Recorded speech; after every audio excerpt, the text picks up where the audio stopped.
నమస్తే అందరికీ. అందరూ ఎలా ఉన్నారు? బాగున్నారా? మేము కూడా బాగున్నాం. ఏంటి వేడివేడిగా దోశ చూపిస్తుంది తేజు అనుకుంటున్నారా? మేమైతే గ్రోసరీస్ తీసుకురావడానికని బయటికి వెళ్ళాము. అట్లే 99 వెరైటీ దోశ ఎంతమందికి తెలుసు కామెంట్ చేయండి. మేము వెళ్తుంటే మా పిల్లలు చూసి దోశ కావాలి డాడీ అని వాళ్ళ డాడీని అడిగితే మా ఆయన సరే అని నో చెప్పకుండా పిల్లల కోసం అయితే ప్లెయిన్ దోశ తీసుకున్నారు. నన్ను కూడా తీసుకుంటావా అని అడిగినారు. వద్దు అని చెప్పినాను. కానీ నాకు తెలియకోకుండా అయితే పిజ్జా దోశ ఆర్డర్ చేసినారనమాట. పిల్లలకైతే ప్లెయిన్ దోశ చూస్తున్నారు కదా. మేమైతే ఐటమ్స్ అన్నీ తీసుకొని పిల్లలకి ఇస్తుంటే మా ఆయన నేనైతే పాపకు తినిపిస్తూ ఉన్నాను.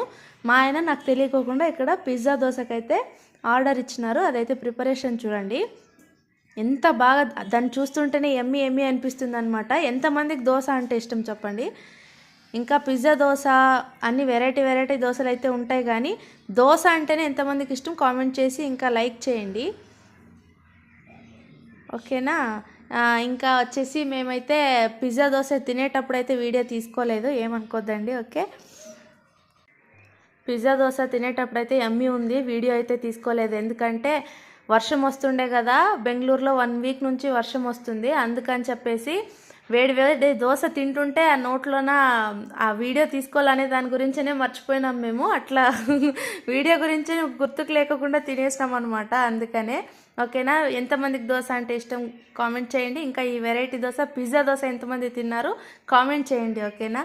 కొత్తగా చూసేవాళ్ళు ప్లీజ్ సబ్స్క్రైబ్ చేసుకోండి. ప్రతి ఒక్కరు వీడియో చూసిన వాళ్ళు అయితే లాస్ట్ వరకు చూసినారా లేదా అని కామెంట్ చేయండి. ఇంకా చూసిన ప్రతి ఒక్కరు లైక్ అయితే చేయండి ప్లీజ్, ఇది నా రిక్వెస్ట్ అనమాట. ఇంకా ఎక్కడెక్కడ వర్షాలు పడుతున్నాయని కూడా కామెంట్ చేయండి. బెంగళూరులో ఒకటేనా, ఇంకా ఎక్కడైనా మీరు ఎక్కడి నుంచి చూస్తున్నారు వీడియో, ఎక్కడైతే వర్షం పడుతుంది, ఏ ఊర్లో పడుతుంది అని అయితే కామెంట్ చేయండి. ఊరి పేరు కూడా కామెంట్ చేయండి. నాకు కూడా తెలుస్తుంది కదా ఏ ఊరు నుంచి సబ్స్క్రైబ్ చేసుకున్నారు అని చెప్పేసి, అందుకోసమని క్యూరియాసిటీతో అయితే అడుగుతున్నాను. ఇంకా 99 వెరైటీ దోశలో మీరు ఏ దోశ తిన్నారు కామెంట్ చేయండి. 99 వెరైటీ దోశ ఇష్టమా కాదా అని కూడా కామెంట్ చేయండి. ఇంతలోపు మా పిజ్జా దోశ అయితే రెడీ అయిపోయింది. వాళ్ళు కట్ చేసి చూడండి ఎంత బాగా కట్ చేస్తున్నారు.